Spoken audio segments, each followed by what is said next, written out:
سورۃ اللہب۔ الحمد للہ وکفی وسلام علی عبادہ الذین اصطفی، خصوصاً علی سید الرسل وخاتم الانبیاء وعلی آلہ واصحابہ الاتقیاء۔ اما بعد فاعوذ باللہ من الشیطان الرجیم، بسم اللہ الرحمن الرحیم۔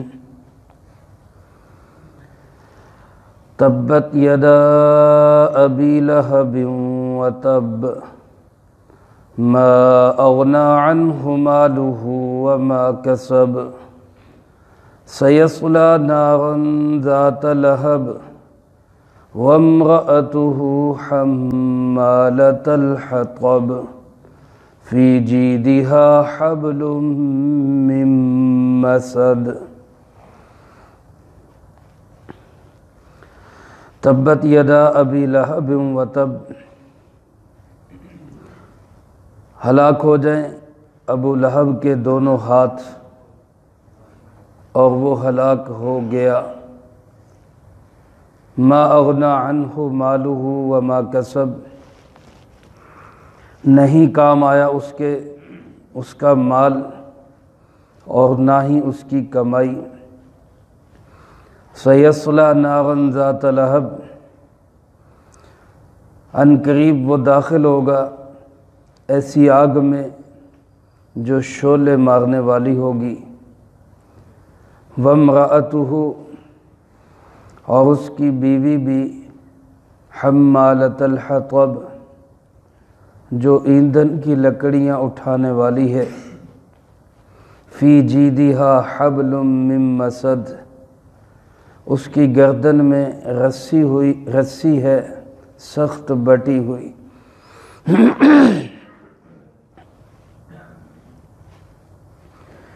اس سورۃ مبارکہ کا نام لہب ہے، جو کہ اس کی پہلی ہی آیت سے لیا گیا ہے، اور اس کی تیسری آیت میں بھی لہب کا ذکر ہے۔ ترتیب کے لحاظ سے اس سورۃ مبارکہ کا نمبر 111 ہے، یعنی اس سے پہلے الحمدللہ ہم 110 سورتوں کا درس سماعت فرما چکے ہیں۔ اللہ پاک اس کو اپنی بارگاہ میں قبول فرمائے۔ اور اس کے بعد صرف 3 سورتوں کا درس باقی ہے۔ اللہ پاک آسانی، سہولت، عافیت کے ساتھ تکمیل کی توفیق نصیب فرمائے۔ نازل ہونے کے اعتبار سے اس سورۃ مبارکہ کا نمبر 6 ہے، یعنی ابتدائی اسلام میں بالکل آغاز میں نازل ہونے والی صورتوں میں سے یہ ایک سورۃ مبارکہ ہے۔ اس سورۃ مبارکہ کی آیات 5 ہیں اور 1 رکوع پر مشتمل ہے۔ اس سورۃ مبارکہ میں اللہ رب العالمین نے جناب محمد کریم صلی اللہ علیہ وسلم کے سگے چچا ابو لہب اور اس کی بیوی ام جمیلہ کی مذمت بیان فرمائی ہے۔ اس سے پہلی سورۃ مبارکہ میں اس بات کا ذکر تھا کہ لوگ اسلام میں جوک در جوک داخل ہوں گے۔ اسلام کو اللہ رب العالمین سیاسی اعتبار سے عمومی فتح نصیب فرمائیں گے۔ اس سورۃ مبارکہ میں یہ بتا دیا کہ سیاسی اور عمومی غلبے اور فتح کے باوجود افراد اگر درست نہ ہوں تو وہ پھر بھی ناکام ہی رہیں گے، اور چاہے کہ وہ نسب کے اعتبار سے کتنے ہی قریبی ہوں۔ اسلام میں نسبت کام نہیں آتی، سب سے پہلے کام آنے والی چیز ایمان ہے۔ ایمان ہو تو نسب نہ بھی ہو فائدہ ہوگا، اور نسب ہو ایمان نہ ہو تو اس کا کوئی فائدہ نہیں ہے۔ اسی بات کو اللہ رب العالمین نے اس سورۃ مبارکہ میں واضح طور پہ ارشاد فرمایا۔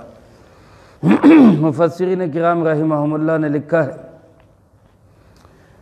کہ جناب نبی پاک صلی اللہ علیہ وسلم کا یہ چچا، جس کا لقب ابو لہب تھا، نام اس کا تھا عبد العزیٰ، عزیٰ کا بندہ، یعنی نام بھی مشرکانہ نام تھا۔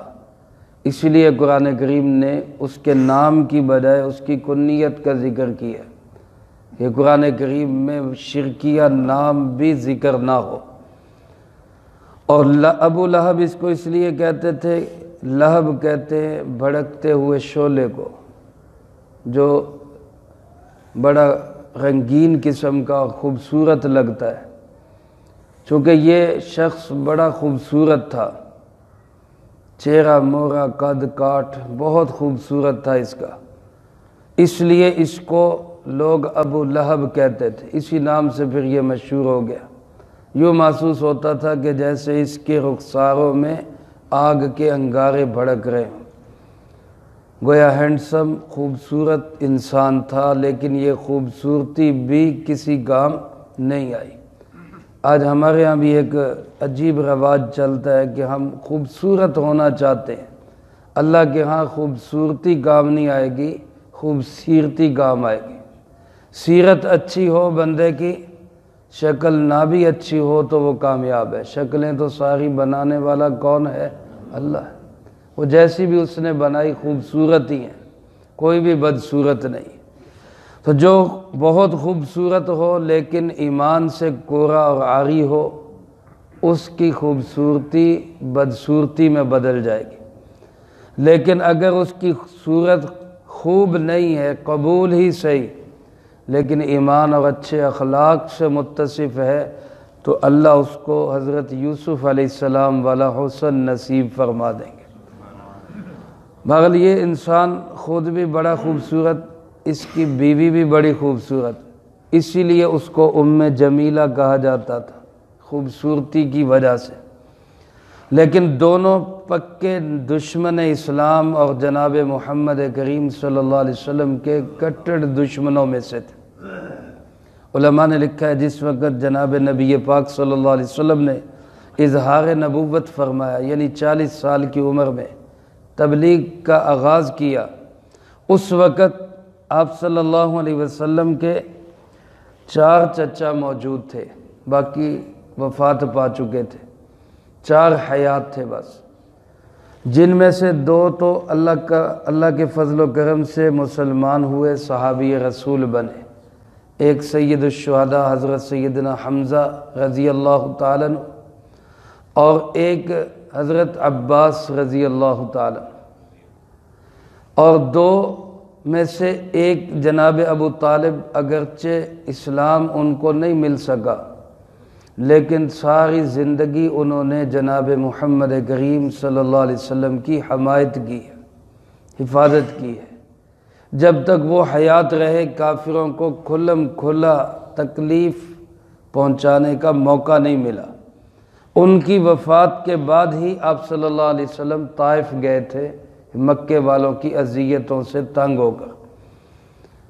اور ایک چوتھے چچا یہ ابو لہب تھا، جس نے اسلام تو کیا قبول کرنا، ساری زندگی اسلام کی مخالفت کی، ڈٹ کے دشمنی کی ہے اس نے، اس لیے یہ تباہ و برباد ہوا۔ دنیا میں بھی اس کا حشر عبرتناک ہوا، اور آخرت میں بھی عبرتناک انجام اس کا ہوا۔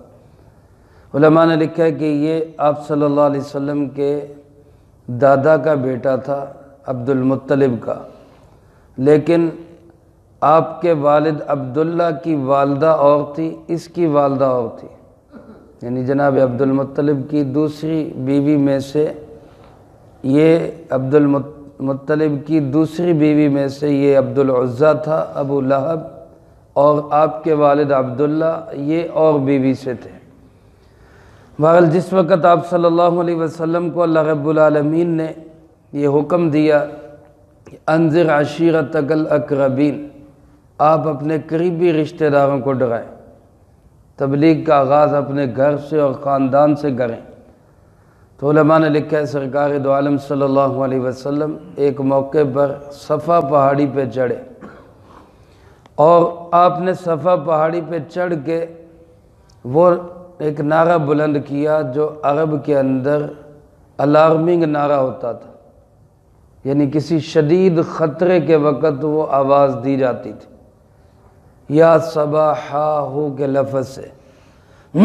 اور اس میں بعض اوقات ایسا ہوتا کہ یہ نعرہ لگانے والا، یہ الارم بجانے والا، یہ اپنی تہبند اتار کے یا اپنی چادر اتار کے اس کو لہرایا کرتا تھا۔ اس کو وہ کہتے تھے نذیر العریان، برہنہ ہو کے ڈرانے والا، یعنی کوئی بہت ہی شدید خطرہ ہے کہ جو اس نے چادر بھی اتار کے پھر ڈرا رہا ہے۔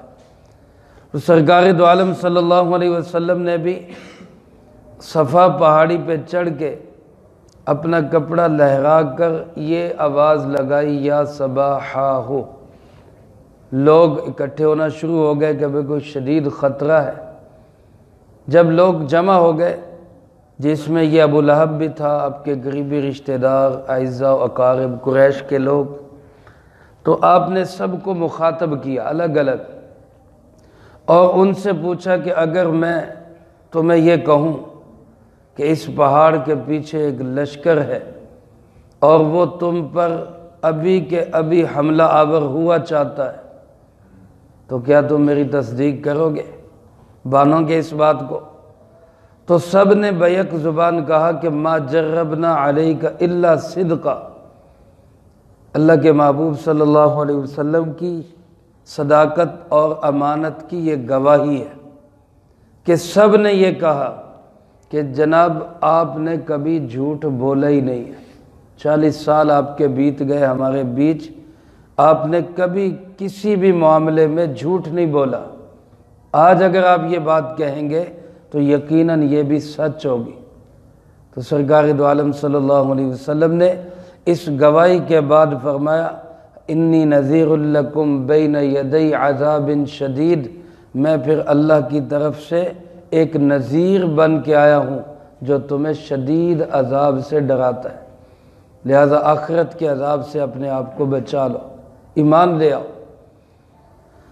اس موقع پہ آپ صلی اللہ علیہ وسلم نے یہ بات بھی ارشاد فرمائی، ایسے ہی کسی موقع پہ اپنی بیٹی کو، اپنی پھوپھیوں کو مخاطب کر کے کہ ایمان نہیں لاؤ گے تو میں تمہارے کسی کام نہیں آ سکتا۔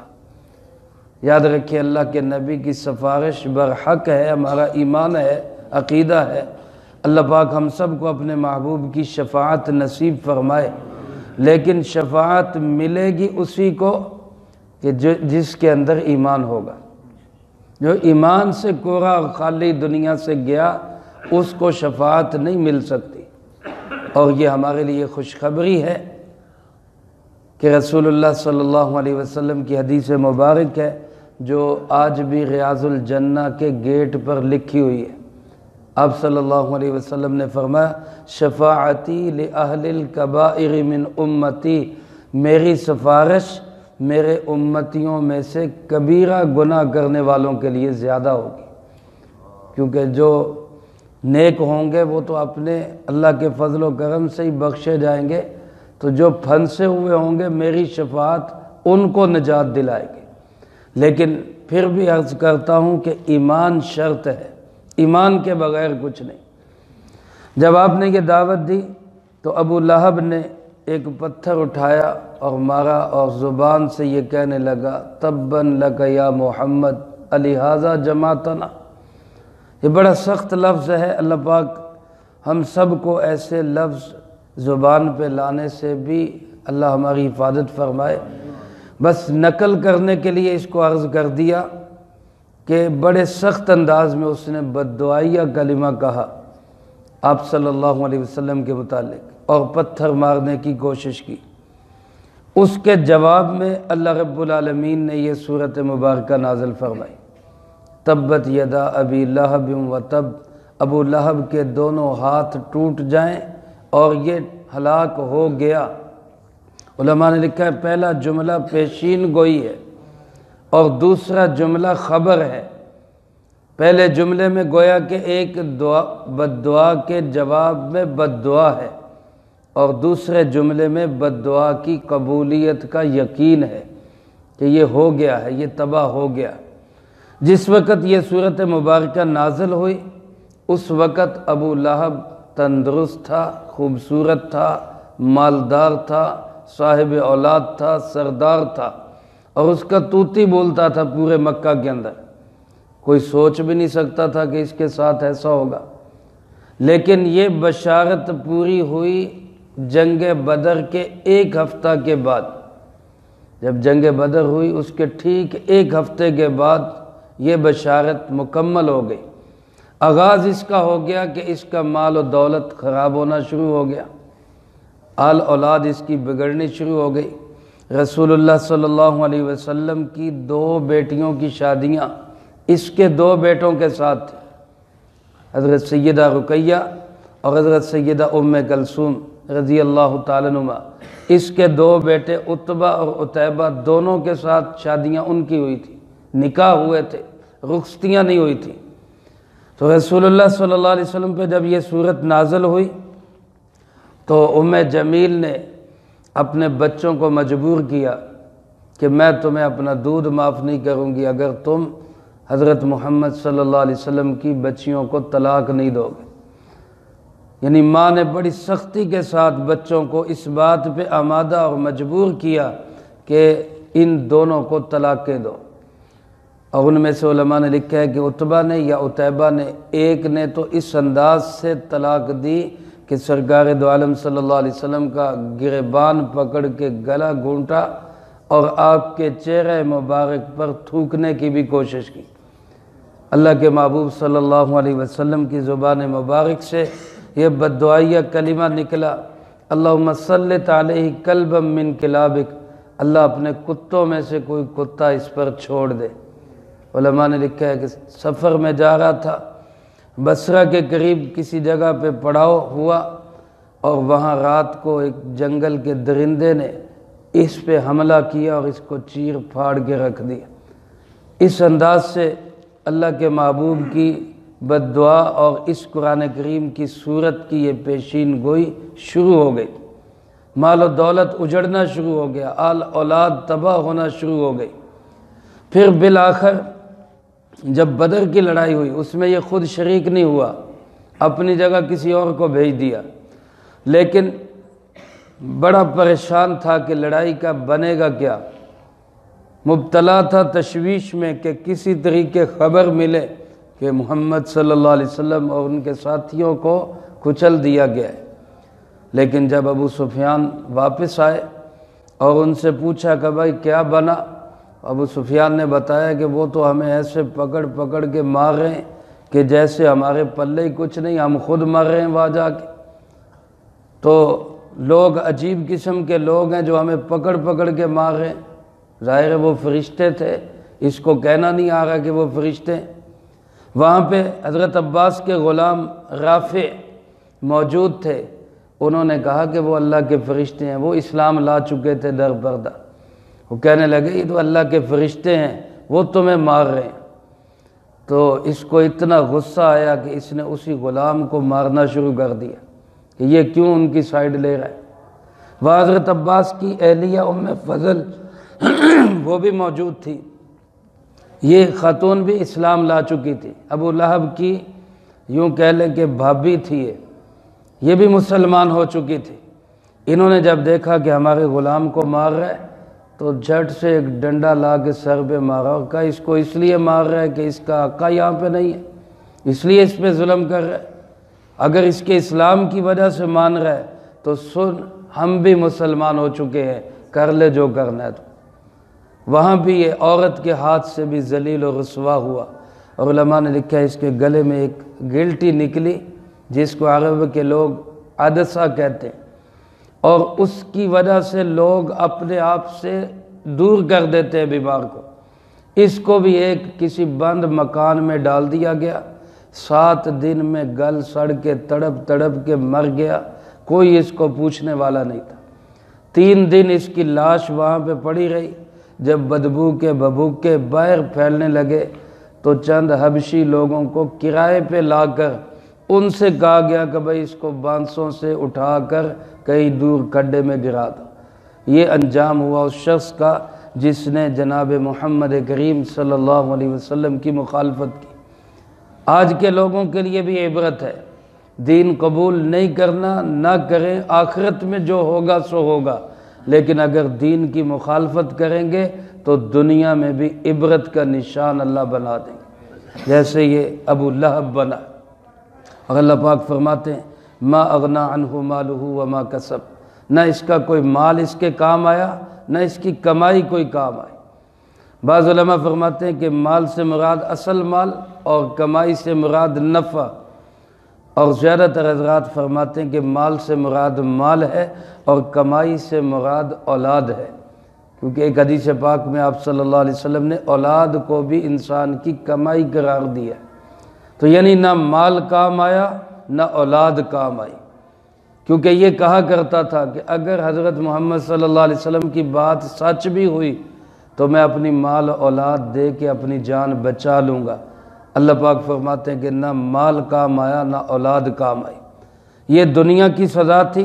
سیصلی نارا ذات لہب، ان قریب فرمایا جہنم کی ایسی آگ میں جائے گا جو آگ بھی شعلے مارنے والی ہوگی۔ یہ لہب انتہائی بلاغت ہے کہ جس نام سے یہ موسوم تھا ابو لہب، اللہ پاک نے ویسی آگ کی سزا اس کے لیے رکھی، شعلے مارنے والی آگ اس کو ملے گی۔ اور صرف اس کو نہیں بلکہ فرمایا وامرأتہ، اس کی بیوی جس کا نام علماء نے عروہ بنت حرب لکھا ہے، ابو سفیان کی بہن تھی سگی، یہ اسلام نہیں لائی۔ ابو سفیان رضی اللہ تعالیٰ عنہ تو بعد میں مسلمان ہو گئے تھے، یہ مسلمان نہیں ہوئی بلکہ سرکار دو عالم صلی اللہ علیہ وسلم کو اذیت اور تکلیف دینے میں یہ بھی پیش ہوتی تھی۔ ام جمیلہ اس کا لقب تھا، یہ جنگل سے کانٹے اکٹھے کر کے لاتی، جھاڑیاں اکٹھی کر کے لاتی، اور جہاں سے آپ نے گزرنا ہوتا آپ کے راستے میں رکھ دیتی تاکہ آپ کو اذیت اور تکلیف ہو۔ اور علماء نے لکھا ہے کہ اتنی گھٹیا خسیس طبیعت کی تھی کہ مال خرچ کرنا تو دور کی بات، کوئی کام والا غلام یا باندی بھی نہیں رکھتے، خود جا کے جنگل سے لکڑیاں اکٹھی کر کے لاتی تاکہ ہمارے پیسے بچ جائیں۔ یہ اسی حالت میں تھی، حمالۃ الحطب، گٹھڑی اٹھائی ہوئی سر کے اوپر رکھی اور اس کو ایک رسی سے باندھ کے ایسے گلے میں پکڑا ہوا۔ اللہ کی شان، وہ گٹھا پیچھے کو ہوا اور وہ رسی جو ہے وہ گلے میں پھنسی، اور اسی پھندے میں یہ تڑپ کے مر گئے۔ اور علماء فرماتے ہیں حمالۃ الحطب کا مطلب یہ کہ یہ دنیا میں اسی رسی کو اٹھائے ہوئے، لکڑیوں کو اٹھائے ہوئے مر گئی، اور بعض علماء نے لکھا ہے جہنم میں بھی اس کو یہ سزا ملے گی کہ یہ جہنم میں لکڑیاں اکٹھی کر کے لا کے اپنے خامد پہ ڈالے گی اور زیادہ اذیت میں اس کو مبتلا کرے۔ اور بعض علماء نے لکھا ہے کہ حمالۃ الحطب اس کا معنی یہ ہے کہ یہ چغل خور تھی۔ حمالۃ الحطب جس طرح لفظی معنی ہے اس کا، ایک اس کا مفہوم ہے، وہ معنی اس کا یہ ہے کہ یہ چغلیاں کرتی تھی، لگائی بجھائی، چونکہ چغل خور بھی آگ لگاتا ہے، اس لیے اس کو کہا گیا کہ ایندھن کی لکڑیاں اٹھانے والی، یعنی چغلیاں کرنے والی، ادھر کی بات ادھر کی، ادھر کی۔ اللہ کے محبوب صلی اللہ علیہ وسلم نے فرمایا جو شخص چغل خور ہوگا، لگائی بجھائی کرنے والا ہوگا، یہ جنت میں نہیں داخل ہو سکے گا۔ اور دو گناہ جس کو ہم بڑے گناہ سمجھتے ہیں، سود اور قتل، ان دو گناہوں کے ساتھ آپ صلی اللہ علیہ وسلم نے چغل خوری کو ذکر کیا کہ ان تین گناہوں کے مجرم جنت میں نہیں جا سکیں گے۔ تو بھائیو، چغل خوری بھی بڑی سخت اور خطرناک بیماری ہے، اللہ ہم سب کی اس سے حفاظت فرمائے۔ اللہ پاک فرماتے ہیں فی جیدہا حبل من مسد، اس کی گردن میں رسی ہے جو سخت بٹی ہوئی ہے۔ مصدر ہو تو اس کا معنی ہوتا ہے رسی کو وٹنا، جیسے رسی کو بل دیتے ہیں، اور مسد زبر کے ساتھ یہ کہتے ہیں بٹی ہوئی رسی کو۔ حضرت ابن عباس رضی اللہ تعالیٰ عنہ فرماتے ہیں یہ لوہے کی مضبوط رسیاں ہوں گی جو جہنم کے اندر اس کے گلے کے اندر ڈالی ہوئی ہوں گی۔ اور بعض علماء فرماتے ہیں کہ یہ دنیا میں ہی جو اس کے گلے کے اندر رسی تھی کھجور کے پتوں سے بٹی ہوئی، اس رسی کا ذکر ہے کہ وہی اس کے گلے کا پھندا بن گیا۔ تو خلاصہ یہ کہ جو لوگ دین کی مخالفت کرتے ہیں، جناب محمد کریم صلی اللہ علیہ وسلم کی مخالفت کرتے ہیں، ان کی دنیا کے اندر ہی ان کا انجام عبرتناک ہوتا ہے۔ اور جو آپ کے لیے جان دیتے ہیں، علماء نے لکھا ہے غازی علم دین شہید رحمۃ اللہ علیہ، جب انگریز نے اس کو پھانسی دی، جمعرات کا دن تھا، اور اس کو امانتاً جیل میں دفن کر دیا کہ بعد میں اس کو جب مسلمان ٹھنڈے ہو جائیں گے تو اس کو کسی قبرستان میں دفن کر دیں گے۔ تو ہفتے عشرے کے بعد جب اس کی قبر کھدائی کی گئی میانی صاحب میں لانے کے لیے لاہور میں، تو انگریز ڈاکٹر اپنے چہرے ایسے لپیٹ کر اور ان کو اپنے منہ پہ لگا کر ماسک لگا کر کہ کہیں بدبو آئے گی اور تعفن ہوگا، لیکن جو ہی قبر کشائی ہوئی تو ایسی خوشبو مہکی کہ وہ انگریز اپنے منہ کھولنے پہ مجبور ہو گئے۔ تو محمد کے غلاموں کا کفن میلا نہیں ہوتا۔ جو رسول اللہ صلی اللہ علیہ وسلم کے غلام ہوتے ہیں وہ قبر میں بھی تر و تازہ خوشبودار رہتے ہیں، اور جو آپ کے دشمن ہوتے ہیں وہ سگے چچا ہی کیوں نہ ہو، وہ آپ کا نسبی تعلق رکھنے والے ہی کیوں نہ ہو، اس کا انجام دنیا میں یہ عبرتناک انجام ہوتا ہے۔ اللہ پاک ہم سب کو جناب محمد کریم صلی اللہ علیہ وسلم کا حمایتی بننے کی توفیق نصیب فرمائے۔ آپ کی زندگی بھر کبھی بھی مخالفت سے اللہ ہماری حفاظت فرمائے۔ جو کہا سنا اس کو زندگی میں لا کے دوسروں تک پہنچانے کی توفیق عطا فرمائے۔ اللہم انت السلام ومنک السلام تبارک ربنا وتعالیت یا ذا الجلال والاکرام۔ اللہم اعنا علی ذکرک وشکرک وحسن عبادتک۔ اللہم احسن عاقبتنا فی الامور کلہا واجرنا من خزی الدنیا وعذاب الآخرہ۔ اللہم باقیتا کباقیت الولید۔ اللہم استر عوراتنا وآمن روعاتنا۔ اللہم انا نجعلک فی نحورہم ونعوذ بک من شرورہم۔ اللہم اکفنا بحلالک عن حرامک واغننا بفضلک عمن سواک۔ اللہم اکفنا کل مہم من حیث شئت ومن این شئت۔ رب اغفر وارحم وانت خیر الراحمین۔ رب ارحمہما کما ربیانی صغیرا۔ اللہم ربنا تقبل منا انک انت السمیع العلیم وتب